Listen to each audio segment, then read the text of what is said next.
Eto na nga, pag-usapan na natin tong mainit na issue na to, yung paksilica. Ano ba yung ibig sabihin niyang paksilica na yan?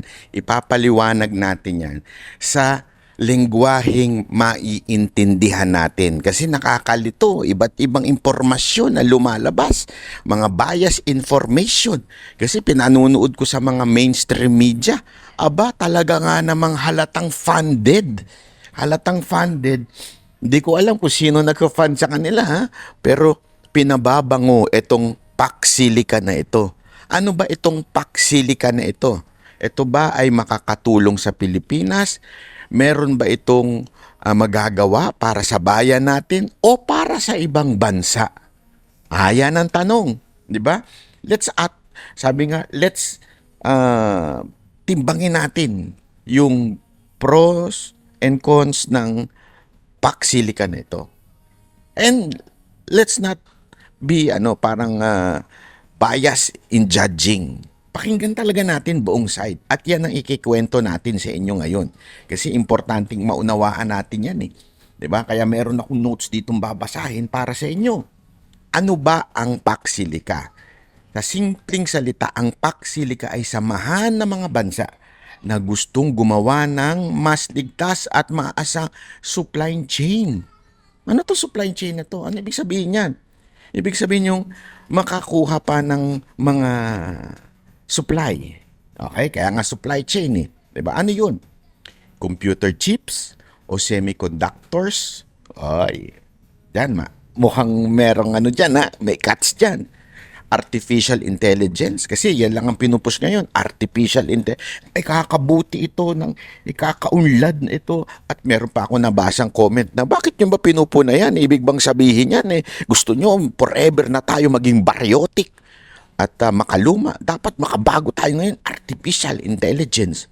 Critical minerals, advanced factories. Sumali ang Pilipinas, sumali past April 17, 2026. Ika-13th na membro tayo.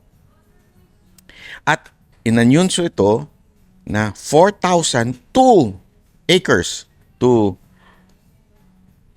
technology and industrial hub sa New Clark City. Ibig sabihin dyan sa Clark, yung dating base, ngayon, mukhang nagbabalik sa ibang anyo, technology, para mas magandang pakinggan.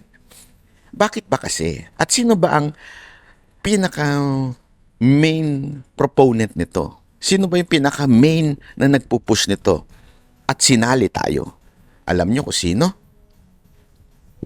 Si Uncle Sam. Bakit? Kasi remember yung mga computer chips at semiconductors na yan, so far, ngayon, nanggagaling yan, karamihan, sa Taiwan. Okay, so Taiwan talaga maraming nito ngayon. Ngayon, sinusubukang agawin ng Amerika ang Taiwan, even if tayo po ay nakaspirma dun sa One China policy. Ibig sabihin, umaagree po tayo, kasama tayo sa kasunduan at pumapayag tayo at tayo sumasang-ayon na ang Taiwan ay parte ng China. Pero sinusubukang kunin ng Amerika dahil nandun nga yung pinakamalaking production ng mga semiconductors at kung ano-ano pang computer chips. Dahil sila ang nagpo-produce for AI at alam nila na ang labanan in the future ay technology. Kasi bakit? May kinaugnayan yan sa nangyayaring ekonomiya ng Amerika. Kung papansinin ninyo, sa larangan pa lang ng transportasyon, ang Tesla, yan lang po ang electronic vehicle so far ngayon dyan sa Amerika. Pero sa China, kaliwat kanan na. At dahil dyan, sobrang nagbo-boom ang ekonomiya ng China. Remember, hindi po ito usapin ng gusto lamang umunlad ng bansa na yun. Hindi po. Dahil napapag-iwanan na sa merkado ang Amerika. Oo, maganda ang Tesla, given na po yun, pero marami pa pong iba pang mas magaganda dahil nga po sa advancement ng China. At kaya nga po tayo nagpunta doon, parte po ng ating pagpunta doon ay tignan at matuto mula sa kanilang teknolohiya. Hindi po ito state sanction ng China sa amin ha. Lilinawin po namin yun. Gusto lamang po namin pumunta noon, nag-usap-usap ang banateros para matuto kami. Kasi alam mo, sa buhay, kailangan mo minsan ma-experience para matuto. Ma-experience yung technology, ma-experience yung kultura, para makita mo kung bakit itong bansang to umuunlad at napapag-iwanan ang karamihan ng bansa. Kaya nga ngayon, pagdating sa ekonomiya, yari tayo lahat. Kasama na dyan ang Amerika. At ang isang factor dyan ay yung ang mga computer chips at semiconductor na pinoproduce ng Taiwan. Ngayon, etong Amerika, naghahanap sila ngayon ng supply. At ang ginawa nila, sinama nila tayo through dyan sa Pax Silica para magkaroon sila ng supply. Saan po? Dito sa Clark, sa Pilipinas. Bakit? Hindi nila makontrol ang Taiwan. Tayo ngayon ang kokontrolin nila. Bakit? Tingnan mo ito Bakit Pilipinas ang pinili? Mas mura ang lokasyon? Meron niyang bali-balita na wala pa silang babayarang renta. Di ba kung maalala ninyo, yan ang pinunan ni Pangulong Duterte noon. Sabi niya noon, bakit hindi nagre-renta itong mga animal na to? Di ba yun, nagkaroon ng mga exercise. Ayaw nilang tawagin base Exercise. Bakit hindi nagre-renta? Number one, eto na naman sila. Natanggal na yan, binabalik na naman nila. I mean, sana all walang renta. Sa lahat ng bagay, bahay, apartment, condominium, lahat may renta. Sila, wala. At hindi ito pangkaraniwan Ang sabi nga dito sa mga balita ay 4,000 hectares. Anak kayo ng wewe, oo. At ang matindi pa nito, mura pa ang labor kumpara sa ibang bansa. Kasi sasabihin naman natin, bakit hindi na lang gawin sa Amerika na ang laki-laki ng Amerika? Yeah, ang laki po ng Amerika Ba't di nila gawin dun? Dahil mura ang renta sa atin. Actually, yun na nga, libre. Mas mura pa ang labor. Alam nilang mababa ang labor dito Paano? Grabe ho, minimum sa atin. Sa kanila, laki. Talagang, isipin mo if they can do it on their own country, why would they do it in our country? Simple lang. Mas makakatipid sila. Wala ka ng renta, ang liit pa ng binabayaran mong labor. Ito yung ito yung parang parang yung malaking restaurant chain na naghahanap ng bagong kusina. May lupa tayo, may trabahante tayo, may sangkap tayo at magandang lokasyon. Ang tanong, tayo ba ang magiging may-ari ng restaurant, katuwang o tagahiwa lamang ng sibuyas? Your guess is good as mine. Hindi po tayo ang may-ari niyan, hindi po tayo makikinabang ng technology niyan. Ano lang tayo? Ang lagi nilang pinagmamalaki, yung pros na may labor daw, marami mabibigyan ng trabaho. Trabaho nga ba? O baka dumami na mistisa sa atin. Bakit? Tandaan ninyo. Diyan gagawin niya sa Clark. Dadagsa na naman ng puti. Alam mo kung sino lang tiba-tiba dito? Yung mga nyok-nyok. Bakit? Malalahian sila ng mga puti. Magkakaroon sila ng mga artista. Magkakaroon sila ng mga anak na mistisa. Sana, yun lang ang may bahagi. Huwag sana yung sakit. Baka mamaya pati yung sakit mabahagi sa kanila. Pero ganyan na nangyayari. Yan sila lang ang titiba dyan. Eto pa. Ang matindi pa dito, pag-usapan din natin yung timbang ng pakinabang sa kasiraan. Ang pinag-uusapan natin dito yung pagpasok ng mga negosyo, foreign investment. Maaari, dahil meron na nga silang mga tao dito, maaari magpasok sila. Ang tanong, kung, isipin nyo to kung magiging kanila na yung lugar. Kasi yun ang ano dyan parang ito, halimbawa, dito sa aking lugar ngayon, ito ay condotel. Yung isang floor dito, binili ng isang politiko na tao ni Marcos. Hindi ko na lang sasabihin kung sino.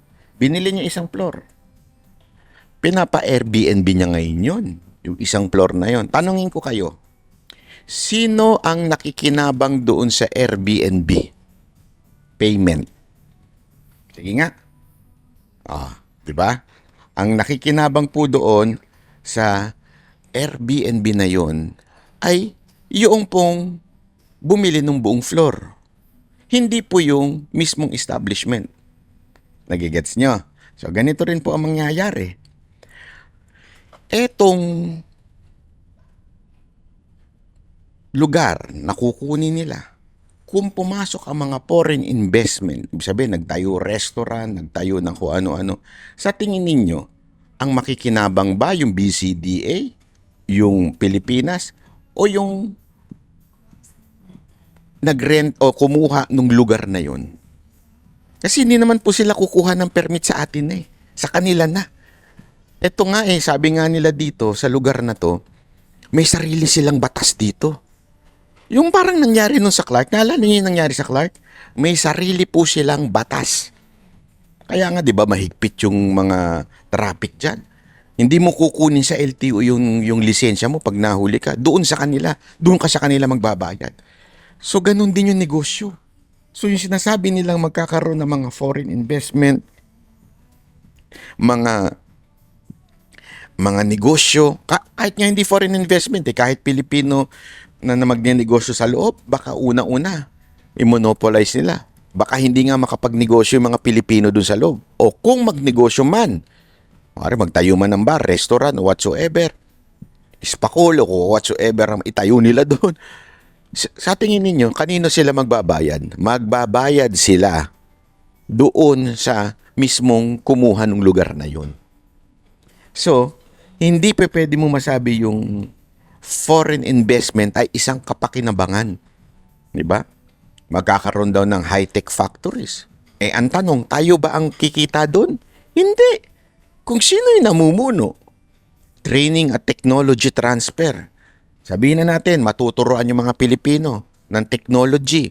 Kasi parang matututo daw tayo mga Pilipino pagdating sa AI. Yan yung mga nakikita at mga propaganda nila na matuturoan daw tayo. Ito, tanong ko sa inyo. Kung maturuan man tayo, meron po ba tayong pag-a-applyan nun? Nung technology at yung galing natin na yon? Wala. Unless, magiging OFW ka, pupunta ka sa ibang bansa. Yun. Pero, iilan lang po yung mga kababayan natin. Pero wala po tayong sariling kakayanan na gumawa ng technology na yan. Di ba? Unless ipapasa sa atin.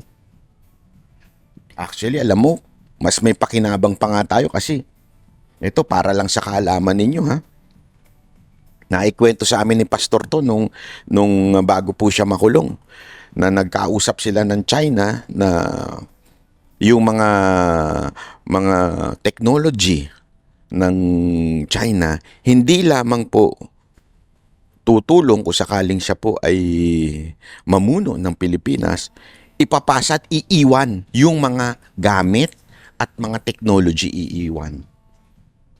Ituturo sa mga Pilipino para umasenso tayong mga Pilipino. Sana kung ganun.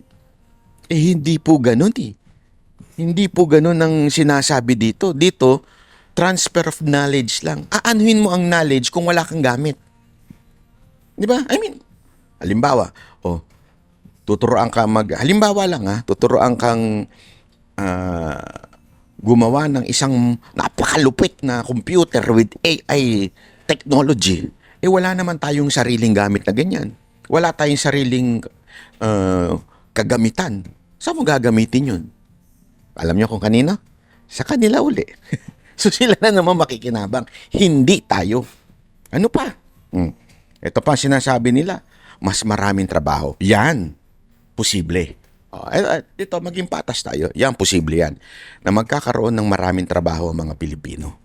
Oo.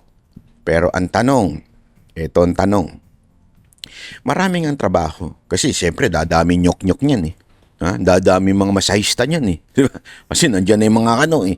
Dadami pa mga tutulong doon. Di ba? Sa tingin nyo ba makakatulong sapat yon para sa mga negative na may dudulot nitong paksilika? Yan ang timbangin natin. Ilan lang ang matutulungan doon? Sabihin mo na, 10,000 workers. Eto, matindi na. 100,000 workers. Yan yung matutulungan. Pero ano mga masisira? Explain ko sa inyo. Unti-unti.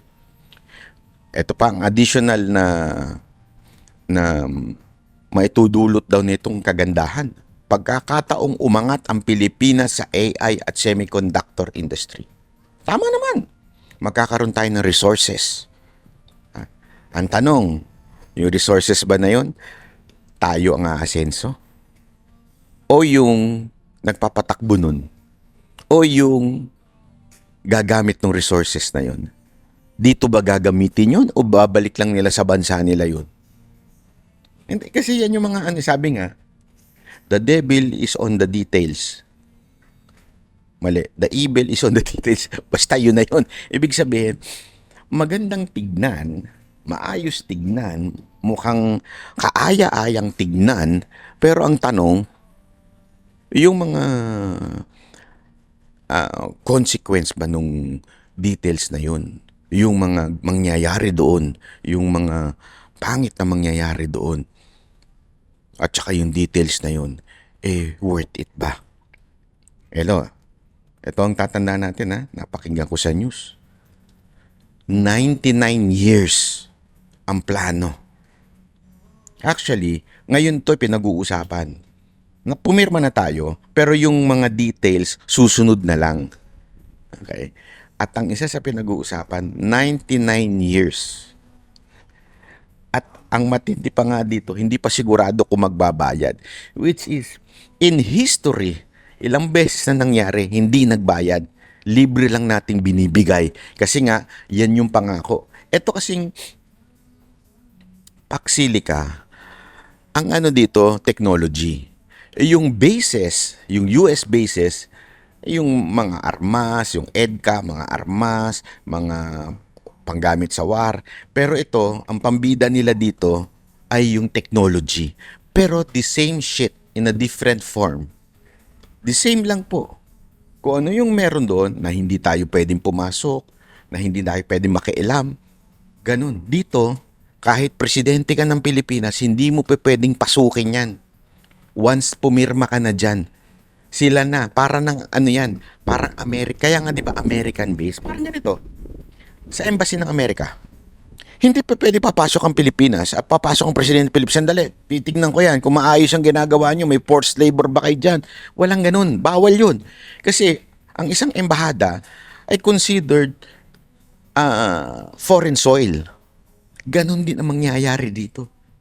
So para tayong nagbigay ng bahagi. Kaya nga di ba meron sinasabi sila na para tayong ibinenta sa kay Uncle Sam.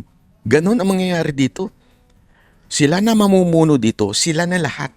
Batas na nila ang masusunod dito. Kung may mangyaring krimen dyan, batas nila. Untouchable. Bawal. Yan ang pinaplano, pinopropose ngayon.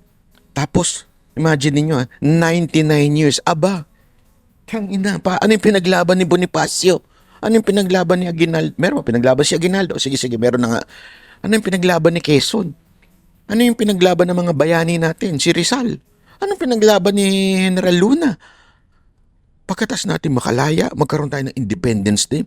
Sandali Independence Day tayo. Tapos, ibibigay lang namin yung kaperasong buong Clark. BCDA, dyan sa inyo. Sa inyo na yan. Bakit? Huwag na tayo magdiwang ng Independence Day. Kasi namigay na rin tayo ng lupa natin. Alam mo, sa totoo lang, dapat ma-impeach si Marcos dito. This is a betrayal in our country. Sovereignty. Mantakin mo. Ngayon, inuunti-unti nila. Inuunti-unti lang nila para hindi masyadong pasabog. Kasi pag pasabog, talaga magwawala ang Pilipino. Pero inuunti-unti nila. Pero akala nila makakalusot. Kasi ganito ginagawa nila. Inuunti-unti nila. Tapos, pinababango nila through media. Kaya pansinin nyo, lahat ng takbuhin ng media, ang bango ng Paksilika. Parang ang ganda-ganda. Parang isang kapakinabangan. Sa Pilipinas, itong Paksilika. Yan ang takbo ng media. Halatang funded. Hindi ko alam kung sino nag-fund yan. Sabi nila, yung AI ay pag binaligtad mo, magiging IA, tapos dadagdagan mo ng letrang, lagay nyo nga dyan kung ano yung letra na yun. Yun po daw ang kaya funded ito ng todo-todo sa mga mainstream media. Alam naman natin, mga putang inang bayaran ang mga mainstream media. Pakainin mo lang at bigyan mo lang ng sports car yung mga anchor dyan. At maleta, kahit ano lulunukin. Kulang na nga lang, lunukin ng tae. Actually, nilunok na nila yung tae. Pati yung suka nila. Alam mo kung bakit? Sinuka nila si Marcos eh. Ngayon pinupuri nila. Anak kaya wewe. Anak kain suka talaga. Meron tayong ito importante ito na maunawaan natin Meron tayong 2 taon na pag-uusapan, ine-negotiate ito. Bakit 2 taon? Your guess is as good as mine.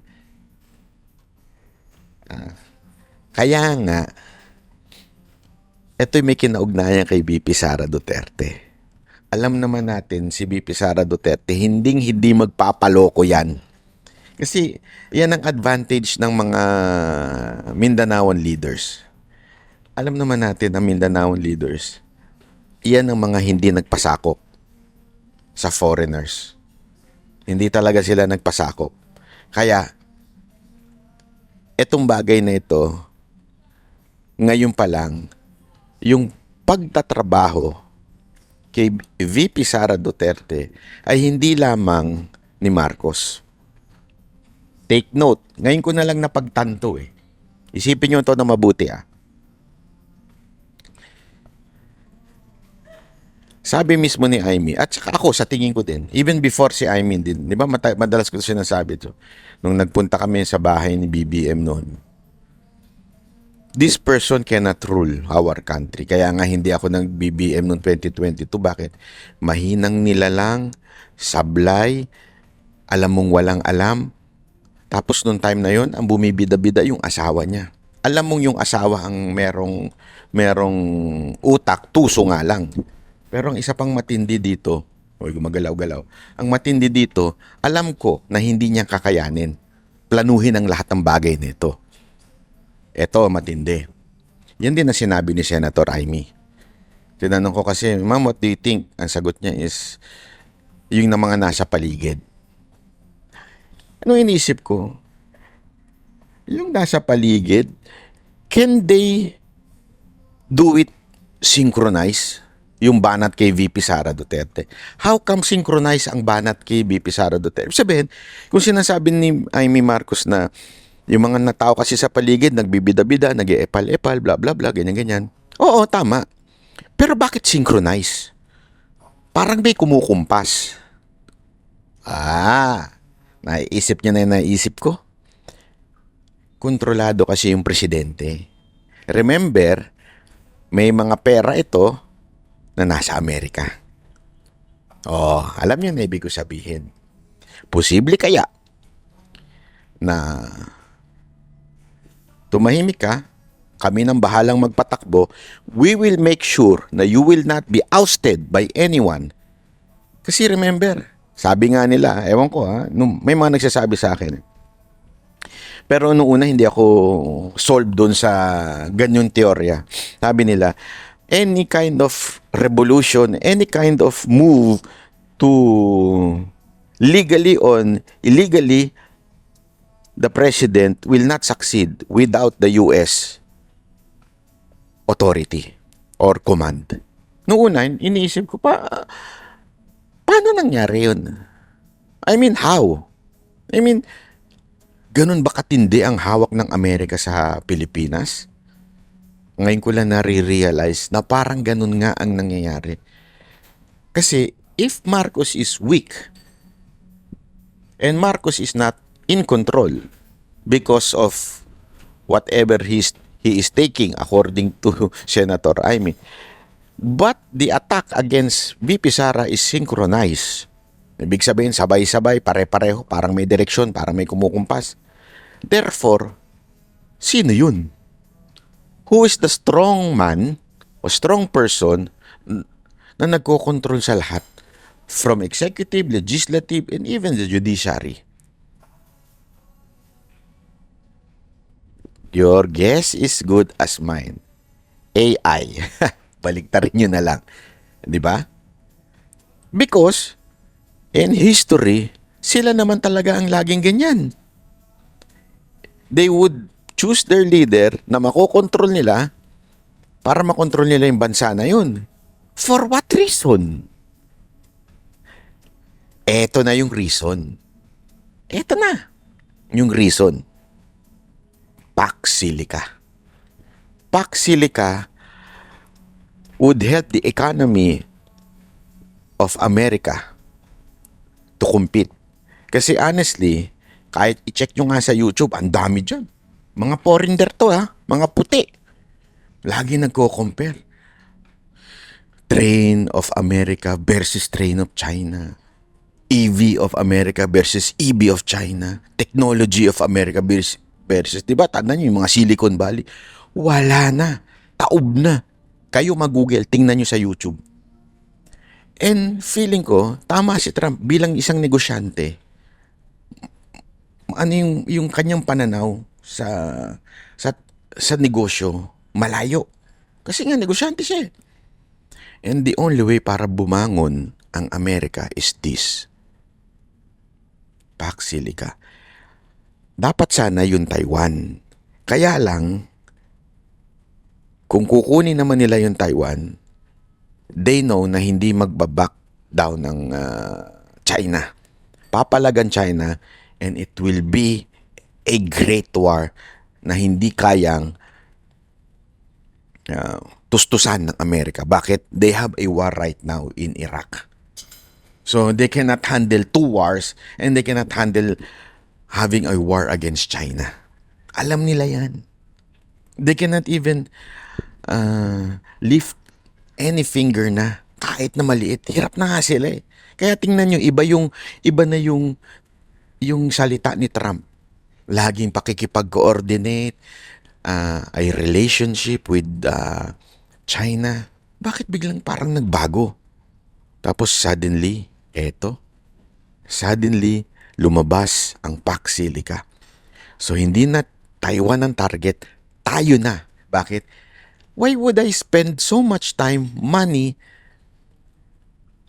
doon sa Taiwan na ang hirap kontrolin, ang hirap agawin, but the Philippines, ganun lang, they can do it. Diba? Ganun katindi yan. Ay,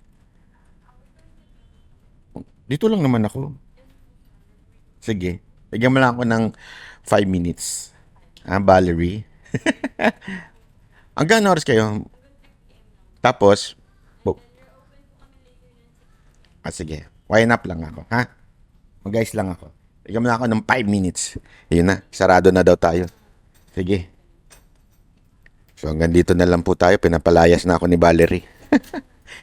Sige, mamaya na uli. Doon na tayo sa baba. Eto na nga, tuloy na natin, ano? Kaya nga makikita ninyo, synchronize ngayon ang pagbanat kay VP Sara Duterte. Bakit? Kala ko ba 2 taon lang ang kailangan para maayos yung details? Oo, pero maaaring magkulang yan kung talagang pag-uusapan na yung lahat ng details at pag-i-establish ng Pax Silica. Kailangan mo pa ng additional 1 administration. Kailangan mo pa ng additional na 6 years. Kaya talagang gagawin netong AI nila. Alam niyo na, hindi ko babanggitin ito kasi baka ma-block tayo dito sa YouTube. Ang gagawin talaga ay tuloy-tuloy lang ang kanilang pagbanat kay VP Sara Duterte. Kaya nga nakakatakot kasi, remember, itong mga to ay may history of removing leaders from other country. Legally and in illegal way. Alam nyo na ibig sabihin ng illegal way. Marami na silang tinanggal na leaders dahil tinanggal nakaupo na, nandun na, in power na. And yet, they made propaganda to the point. Di ba? Nagkataon pa ha. Imagine niyo to. Meron silang propaganda sa buong mundo na pinaniwalaan ng buong mundo na merong bomba doon na nuclear. But eventually, after nila mapatay yung leader, mahuli yung leader, ano sabi? Wala pala. Ay, it's a prank. It was a mistake. So, ang tanong, aabot ba sa ganun ang Pilipinas to the point that they can and they will not allow VP Sara Duterte to be the next president sa ngalan ng Pax Silica? Yeah? Ayan ang tanong dyan mga kababayan. Kaya nga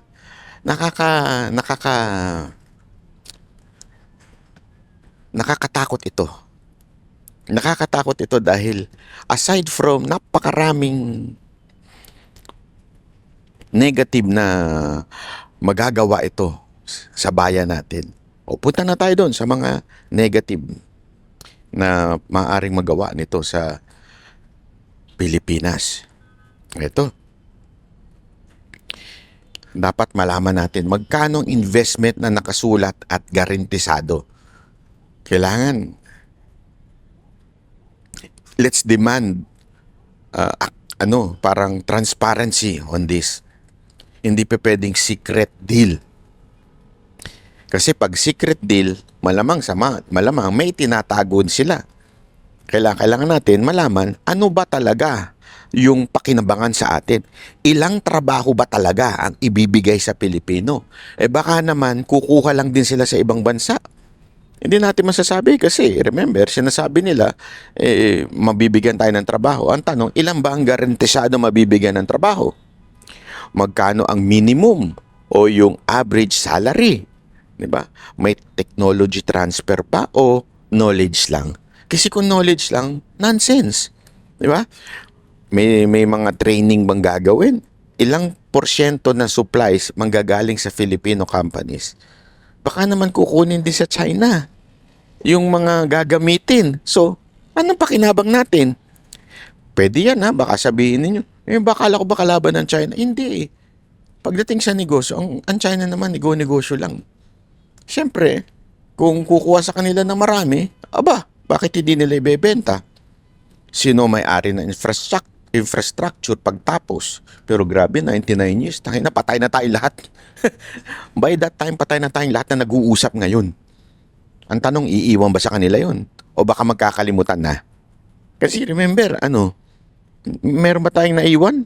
Ang naiwan sa atin, doon sa American base, ay mga artista. Yung mga mistisa at mistiso na anak nila doon sa Clark. Yun lang ang naiwan sa atin. At saka mga sira-sira ng kagamitan. Hindi nga, isipin nyo, dapat sana, sobrang ganda na nun. Bakit naungasan pa ng BGC, ng Makati, ang Clark? Hindi kasi naiwan Kinuha rin nila yung mga supposedly, di ba meron dati mga grocery na mga imported. Pumunta kayo doon, mga luma na yung mga naandun. So wala rin talaga. Aside from dyan, kukuha pa sila ng maraming mga minerals, magmimina pa sila dito. Alam naman natin nakakasira ito sa environment. Whether we like it or not, and even if we do not admit, nakakasira ito. Imagine niyo na lang sana magagamit natin sa sarili sa atin. Hindi na nga natin magagamit, tapos sisirain pa nila yung mga bundok natin. Dahil nga kailangan ito para doon sa kanilang technology kuno. Ito pa matindi. kakailanganin mo ng malupit na tubig at malupit na kuryente. Ang tanong ko sa inyo, tayo ba ay may sapat ng tubig at kuryente? Wala. Kaya nga ang mahal eh. Sa tubig siguro, medyo, ang sabi nila ha, narinig ko din sa tagapagsalita nila, kukuha daw sa ulan. Abay, pambira. Para palang si Marcos talaga ito'y kukuha sa baha at pangiinom. Hayop yan. O kukuha daw sa ulan. Sa tingin nyo sapat yung ulan para tustusan ang lahat ng tubig na gagamitin dito? Ito'y mahigit isang city na ha. Ganong kalaki ito. Ulan lang ang pagdidependehan nila. Isang malaking katarantaduhan yan. Isa na namang BBM yan. Anong BBM? Pambubudol. Budol-budol man. Di ba? Isa pa ha, yung kuryente. Imagine niyo na lang yung kuryente na gagamitin dyan. Sa supply ng kuryente sa Pilipinas, kulang na nga. 'Di ba? Kaya nga, 'di ba, sabi dito sa pagtaas ng krudo, maaring kulangin tayo sa kuryente. 'Di ba? At magkaroon ng brownout. Tapos biglang kukuha pa ito mga ito.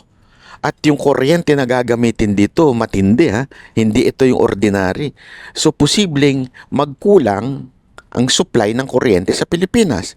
Pag nagkulang ang supply sa Pilipinas ng kuryente, ano mangyayari? Paldong-paldo na naman yung mga nagdi-distribute ng kuryente tulad ng Meralco. Tataas yan. Siyempre, it's a law of supply and demand. Pag konti na lang ang supply, nag-aagaw ang supply, gano'n yan. Magtataas talaga yan ng presyo.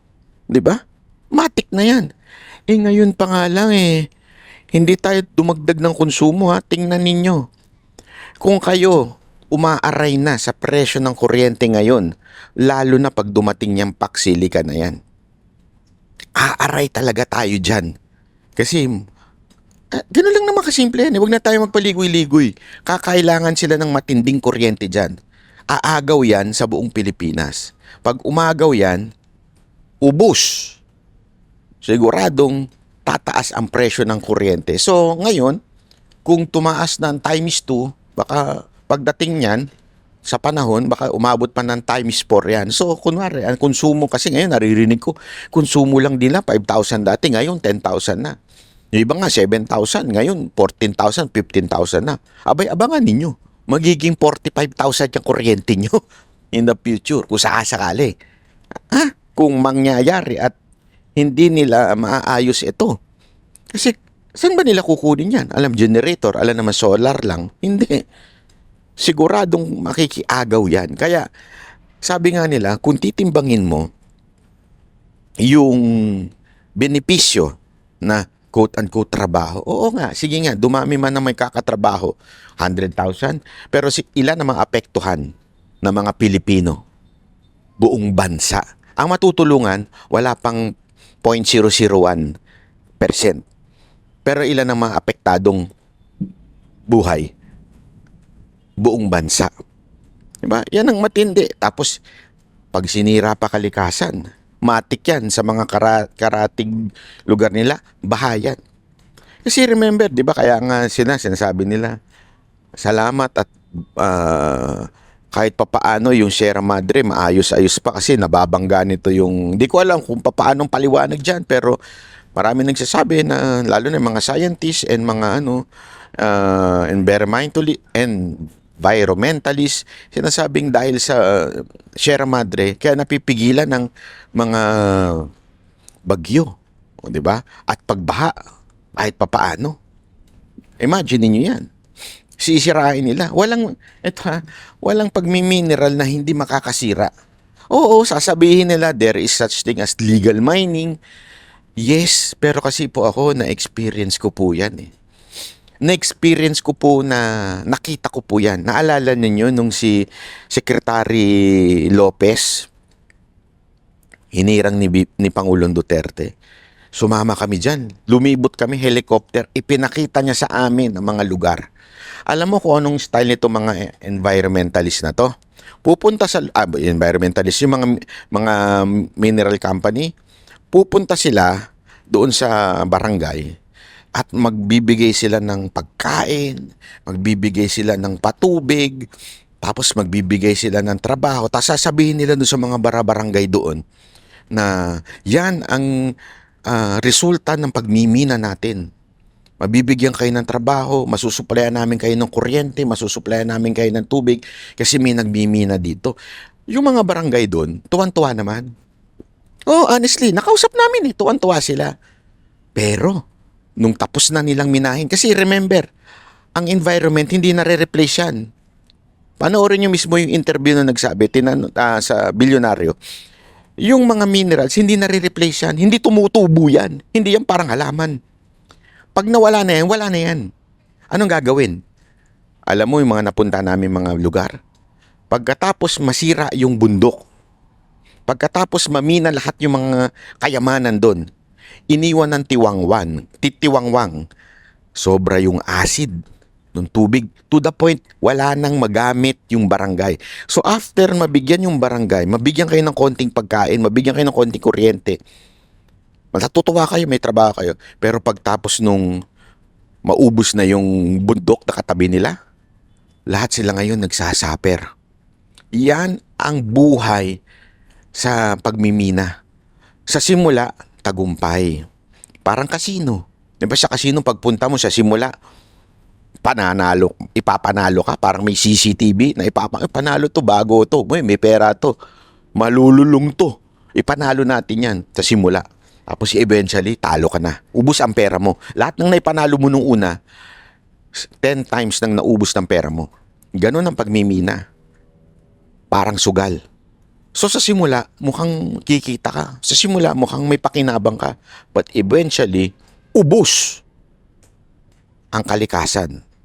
Imagine ninyo ang mangyayari doon sa kukunin ng Pax Silica after nilang kuhanin ang lahat.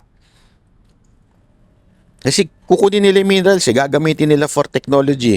Tapos dadali nila sa bansa nila, sila kikita. After nun, sira. Lilipat na naman sila. Hahanap na naman sila masisira. Ang hindi ko magets, anong pakinabang ng mga government official natin ngayon? Doon. Ayan. Diyan kasi pumapasok yung greediness. Pera-pera lang yan. Kung mapapanood nyo, maraming dokumentaryong ganyan, pelikula na ganyan. Kung paano nahuhuli yung mga gusto nilang matanggal na leader. Magdadala ng mga duffel bag, yung mga malalaking bag na dolyar-dolyar. Ibibigay doon sa magiging kakampi nila doon sa bansa para mapatalsik yung leader. Bibigyan nila ng pera talaga. Kaya yung malet-maleta, hindi sa atin nagsimula yan. Panoorin nyo sa mga documentary. Ito mga legit news, hindi to fake news. Ginagawa ito ng, alam niyo na, yung kabaligtaran ng AI, ginagawa ito. Talaga may daladala sila, tapos babayaran nila, susuhulan nila yung mga magkukudita doon sa leader na gusto nilang patanggal. Bibigyan nila ng pera. Kaya kung sino mang leader ang nagpupush nito sa Pilipinas, sigurado ako, hindi lang maleta, kasi mas malaking duffel bag yung military bag. Yung ganun, mas malaki yun kaysa sa isang malimaleta. At ang laman, dolyar, hindi peso. Kaya kung sino man ang leader o government official na nagpupush nito, matik. Matik yan. Paldo. Matik yan.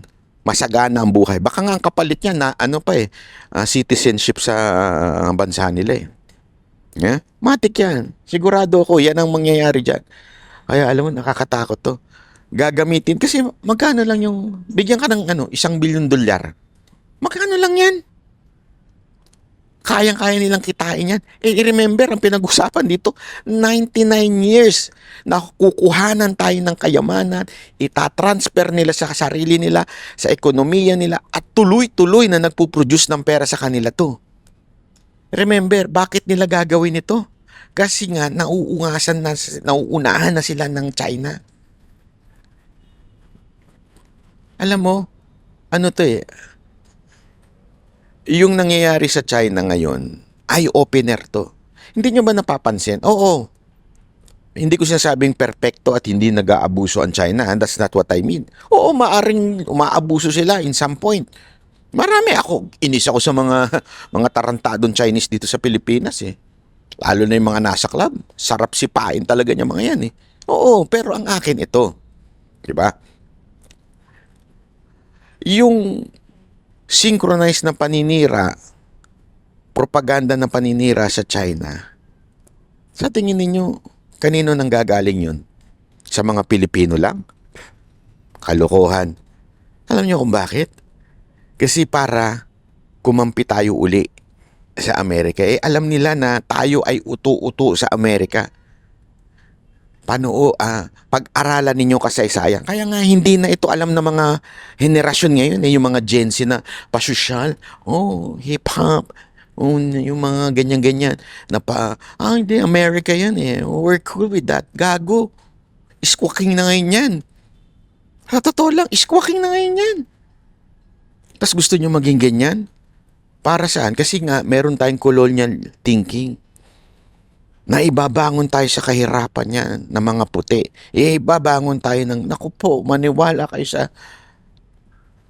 Tandaan nyo ito hindi naman sa... Pero ito alam na ng buong mundo to eh. That America is for America. That's the truth.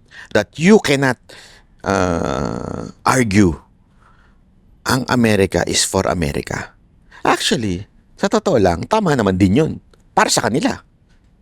Ang problema, hindi ganun ang thinking ng mga opisyal natin sa gobyerno. That the Philippines is for Philippine o Filipinos. Hindi ganyan ang thinking ng mga opisyal natin. Ang thinking ng mga opisyal natin, the Philippines is for our pocket. O para sa aming mga maleta at mga bag na pera-pera. Ay, naku, maniwala kayo sa hindi. Bakit ang lakas ng loob? Isipin nyo di ba meron tayo isang opisyal dyan na may economic sanction na sa China. Pero bakit parang hindi apektado siya?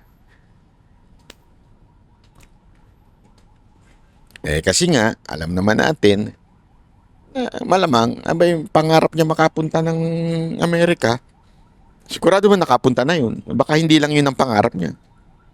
Baka pati citizenship, lahat na. Dahil sawa na siya sa corruption sa Pilipinas, pagkakataon ko na to, ako naman ang magiging paldo at lilipat na yung buong pamilya ko dyan. Kaya nga alam mo, itong Paxilica, usapin ito ng national security. Ekonomiya to. Hindi ito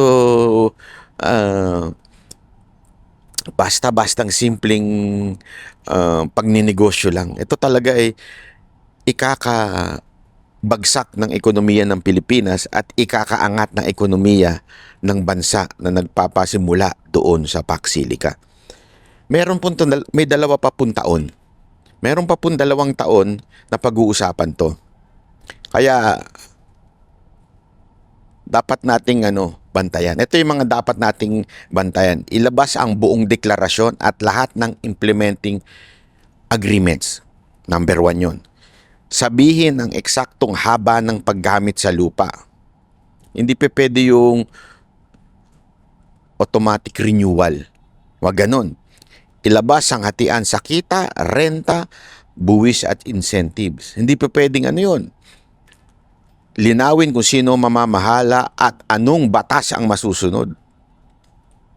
Ilabas ang environmental at water impact studies. Garantyahan ang porsyento ng Filipino workers at suppliers. Sa madaling salita po, ganito. Para sa akin dapat sa susunod na administrasyon palitan na talaga ang konstitusyon.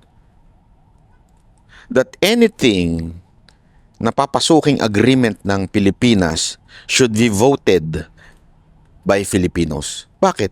Pilipinas Dapat Pilipino nagdi-decide, hindi nang isang government official. Kasi ngayon, ganun Yung presidente, ako gusto ko, yun ang masusunod. Diktatorial pa rin tayo. Dapat talaga, any agreement should be agreed by the people. And not just the Senate or the Congress, kasi baka sabihin, pwede, ano naman yan, any agreement should be, alam naman natin, this administration did it. They controlled the legislative branch. Yung sa taas, winalang niya nila. Yung Senate, yung sa baba, lalong nilang winalang niya. Ibig sabihin nun, kayang-kayang kontrolin ng presidente ang legislative. So therefore, dapat ngayon, baguhin na ang batas, ang konstitusyon, pag-upo ng bagong presidente. Kaya ako, parang yung leaning ko, di ba, nagpaano nga ako, nagpa-survey nga ako, sino ba gusto ninyo? Si Senator Bongo, si Marcoleta, si Robin, o si Cayetano. Ako sa totoo lang, parang yung leaning ko, ako you know that I'm a friend with Cayetano. Pero sa totoo lang, yung leaning ko parang kay Robin. Kasi radical mag-isip si Robin eh. I want that. I mean, sabi nga ni Einstein, di ba? Doing the same thing again and again and expecting a different result is insanity. Something like that. Di ba? Parang sa akin, okay, voting for same politics. Ibig sabihin, pareho ng politika. Mag-expect ka na magkaroon ng pagbabago? Hindi. If we're choosing BP Sara Duterte as a president, radical, kakaiba, mag-isip, I know that for sure. I need a vice president, the same thing. Para iisa yung kanilang takbo ng isip. Di ba? It's about time. Actually, dapat nga ngayon, ang botohan na is yung tulad nung dati. Presidente lang iboboto, tapos matik yung vice president niya na magiging presidente. Vice president. Kasi para wala talagang traidoran eh. Pagdating sa loyalty, yes, loyal naman niya si Bongo. Hindi ko naman sinasabi hindi loyal si Bongo. Pero kasi yung kind of thinking, gusto ko yung radical. Ito is just maybe magbago in the future or not. Pero para sa akin, gusto ko yung radical eh. Gusto ko yung may pagka-revolutionaryo mag-isip. And isang bagay yan ang gusto ko kay Robin, yung pagdating sa pagbabago ng konstitusyon, kailangan talaga natin. Our constitution, minadali yan. Tandaan ninyo, minadali yan dahil after ng revolution, kailangan gumawa ng konstitusyon. So medyo minadali, hindi pinag-isipan. Kaya nga ang daming confusion ngayon na kinlaro pa ng Supreme Court. Bakit? Kasi hindi siya ganun ka, ano ba yun, plakado, hindi siya hindi siya plakado. So kailangan talaga ng mas matindi pang pagsasaayos nito. Lalo na sa panawagan ng makabagong panahon. Lalo na ito, yung mga treaty, dapat hindi ito papayag basta-basta eh. Kasi pagbibigay ng lupa ito sa banyaga, batas nila masusunod. At for how many years? Once pinako ka na dyan at pinirmahan na yan, hindi mo pwedeng kahit palitan ng presidente, babaguhin namin yan. Hindi pwedeng ganun. Pupunayin ka ng international community. Once pinirmahan nyo na yan, kasunduan nyo sa bansa na yan, napakahirap para umalis dyan sa tratado na yan. Kaya nga yun sa military base natin sa Pilipinas. Di ba? It took how many president bago matanggal yan? At bago natin ma-realize na tangina, walang nagagawang maayos sa atin to. Walang kapakinabangan sa atin to kung hindi dumami lang ang pokpok. Di ba? Gusto nyo ba nun? Pag dumami, tandaan ninyo, pag dumami pokpok, damay kayo. Bakit kami damay? Di mo kami parokyano ng mga pokpok. Tandaan nyo ito Baka kala ninyo ang pokpok ngayon yung mga mukhang exotic na lang. Hindi. Ngayon, ang pokpok, pabata ng pabata. Hindi lang po pabata ng pabata, paganda ng paganda. Ano ibig ko sabihin? Ibig ko sabihin, ganito yan. Kaya nga, hindi nyo ba napansin? Tayo ang isa sa pinakamataas na may HIV. Bakit? Tandaan ninyo to Ito'y ayon sa pag-aaral, hindi ayon sa akin to. At kabataan at mga kalalakihan sa kalalakihan. Bakit? Ang tanong ko sa inyo, yung bang kalalakihan na lalaki lang ang pinapatulan, sila lang ba nagkakaroon? Hindi. Kasi remember, yung mga lalaki na pumapatol sa, alam mo na, ha? Marami dyan dahil nangangailangan lang ng pera. Pero meron talagang jowang babae yan.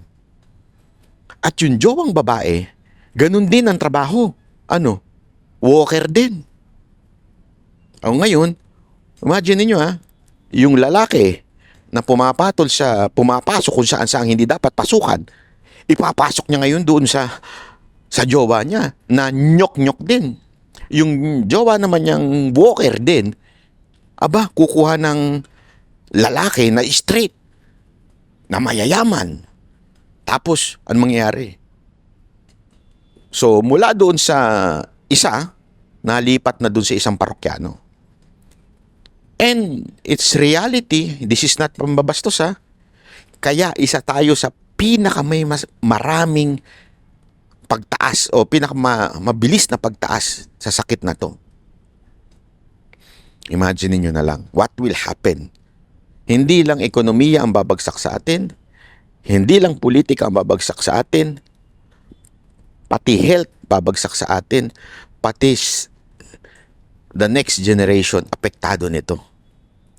Ngayon, sapat ba iyon para sa quote-unquote trabahong maibibigay sa how many Filipinos? Pero ang apektado, the entire country. Nasa sa inyo yan. Comment nga kayo sa baba na malaman natin kung ano ang masasabi ninyo dito sa Pax Silica na to. Marami pa po yan, hindi ko na madidiscuss at hindi naman po lahat alam ko. Pero yung aking pong pinag-aaralan yan ay talagang nga naman yung pangit na resulta ay sobra-sobra sa kakapiranggot na magandang may dudulot nito. Karamihan ay magandang madudulot dun sa ibang bansa, hindi sa atin. So bakit natin to kukunin?